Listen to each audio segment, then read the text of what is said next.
guyyaa keessa milkoomnu rabbiin keenya nu haa taasisu hawaasa keenya saatiitu geesse hawaasa keenya bara. Bismillaahi tokko tokkoon keessanii yaada muraada keessa rabbis ni haguuta. Yaa ustaazawwan kiyya gaggaalii asirraa darsii kennaa turtan bismillaahi jiruu gaarii rabbiin keessanis na jiraachisu. Jiruu gaarii rabbiin keessanis na jiraachisu. Kottaa deemsi keessan sin deemtanii daawaa gootan makiinaa gartee dhuunfaa keessan rabbiinis ni haa taasisu. Amrii jajjabaate illee rabbis ni haa laaffisu. Haasida isi haasida jinni rabbiin keessanis narraa haa deebisu. Bismillaahi rahmaani rahiim. Gufaata mufaata rabbiin keessan najaayis nu baasu. Akkasuma gartee hawaasni keenya ka gubbaa jirtan ka jala jirtan yaadaa fi muraada keessa rabbis ni haa guutu. Galma yaadanii rabbiin keessanis na gawa. Waa sodaatan rabbiin keessan najaayis na baasu. Yaa qaama markaza kana seentee hadiisa qur'aanaaf darsii garaa garaa dhaggeeffate qaama kee jahannam irratti rabbiin haraam taasisu. Qaama kee rabbiin jahannam irratti haraam haa taasisu. Wallaahi yaada muraada kee rabbi si haa guutu. Ka quraani si dibee quraani si didee sammuun kee quraana si qabu didellee sammuun kee irraan godha quraana si haa warabbatu. Bismillaahi rahmaani rahiim. Sammuun kee quraana si didin ijoollee keenya. Ka bilaalota akkasuma yoota quraana si dide rabbiin quraana si dibin. Bismillaahi rahmaani rahiim. Ustaazoleen keenya illee jalataa odaa mokkoramte kun mokkortiidha rabbi si mokkorinii gara gubbaatti ol baate waan rabbiin si barsiise hawaasa keetiif qoodu hirii qooda keeta rabbi taasisu. Asuma jalataanii yaa'u miti ol baanii ergaa rabbii keenya dabarsinee gadi bu'u rabbiin hiree qooda keenya rabbi taasisu. Ka immoo ol bahuudhaaf daddabdanii rabbiin amri isinii haa laaffisu. Bismillaahi. Sumayyoota keenya sinillee dalagaan sinitti hammate rabbi isinii haa laaffisu. Ka madaamii sinitti jallatte illee rabbi isinii haa qajeelchu.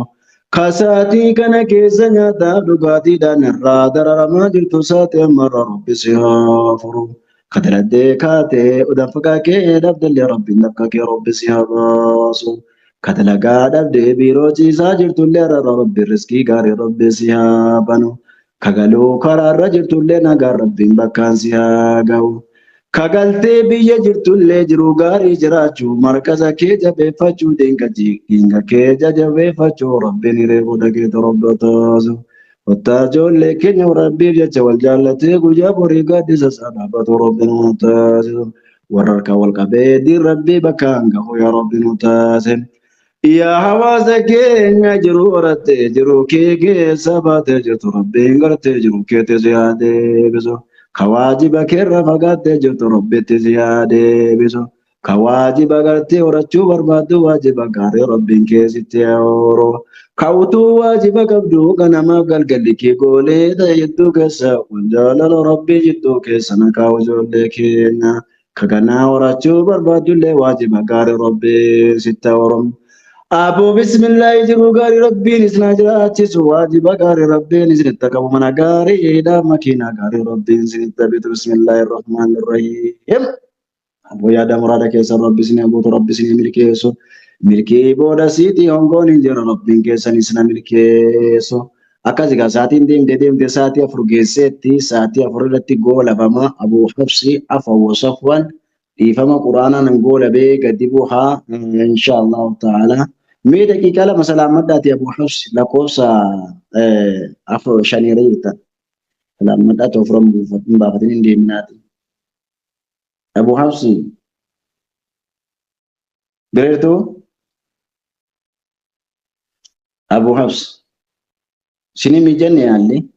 أبيت أبيت السلام عليكم ورحمة الله وبركاته.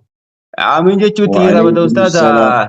وما ركون كابو إن شاء الله ركون كابو يفهم إن شاء الله تيجي الكابات إيه ركون كابو إن شاء الله نراد مرا آمين راجر إن شاء الله يربي راول تدبنا تكوسي غربي را رتوليتن ريفن فيسين وجرا إيه إن شاء الله إيه بارك الله فيكم وجزاكم الله خيرا آمين آمين آمين آمين آمين آمين إن شاء الله ربين عاقبا كينيا بسم الله الحمد لله الصلاة والسلام على رسول الله صلى الله عليه وسلم أستاذ كينيا عمري كيسن كيس بركة ربي نوفقا وعاقبا كيسن ورا فغنماتي حق أما كانت آمين جداجر اللي ورا كانتا جرو أستاذ كينيا شيخ كينيا عالم كينيا هنغفي شيخ كينيا شناسرين ورين أسرتي أرجمان شمروتا في أكسما سميوتا بلالوتا كينيا أستاذن كينيا هندوما كينيا ورا عاقبان ساتولتي آكران ساتولتي قبين سابريدف الدنيا كان رتل ورا تولي ورا بريد ربنا هاتاسسو ورينيغا أكما أكاسيتي إن شاء الله ومقا ربيتي نسرتي ولتك أبامني ورا قادس عرشيتي ولتك أبام ربنا هاتاسسو خجي خيري رتي حفلا محاضرة دعاهي بك خيرين جروكنا ربنا ننكاسكين ربنا ننكسين ربنا ملي جولكين يدوبتن ننبسني ربنا آتنا في الدنيا حسنة وفي الآخرة حسنة وقنا عذاب النار ساعات نميجر وانت إداف عن الله إن شاء الله واسمرت نابدقا أقوم جلتا قرآنا نتمراتي يرو برا إن شاء الله ساعات كينيا ولدرت اللي إيغا من كينيا منا بنا دا من اللي جيشو رقا نما هندافو هرماتي ساجر وانت أما أقوم قرآنا نتمرتني جنان إن شاء الله يا رب راولتي بنا نسنين جدا والسلام عليكم ورحمة الله وبركاته. وعليكم السلام ورحمة الله وبركاته. بارك الله فيكم وجزاكم الله خيرا. مالك جنان جولين كي يكون مرتجرا جو مركز برنوتا كباني كل مو ساعتي كبان نمالين سلسه يرو مراسا كان في إن شاء الله قرأ مركز جرا هدي منو جنتي وأنا قول أمنا أعوذ بالله من الشيطان الرجيم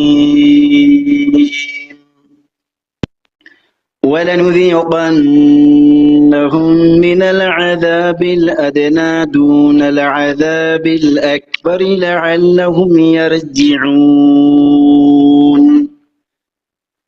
ومن أظلم ممن ذكر بآيات ربه ثم أعرض عنها إنا من المجرمين منتقمون ولقد آتينا موسى الكتاب فلا تكن في مرية من لقائه وجعلناه هدى لبني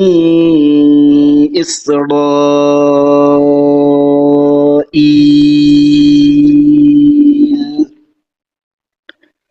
وجعلنا منهم أئمة يهدون بأمرنا لما صبروا وكانوا بآياتنا يوقنون إن ربك هو يفصل بينهم يوم القيامة فيما كانوا فيه يختلفون أولم يهد لهم كم أهلكنا من قبلهم من القرون يمشون في مساكنهم إن في ذلك لآيات أفلا يسمعون أولم يروا أنا نسوق الماء إلى الأرض الجرز فنخرج به زرعا تأكل منه أنعامهم وأنفسهم أفلا يبصرون ويقولون متى هذا الفتح إن كنتم صادقين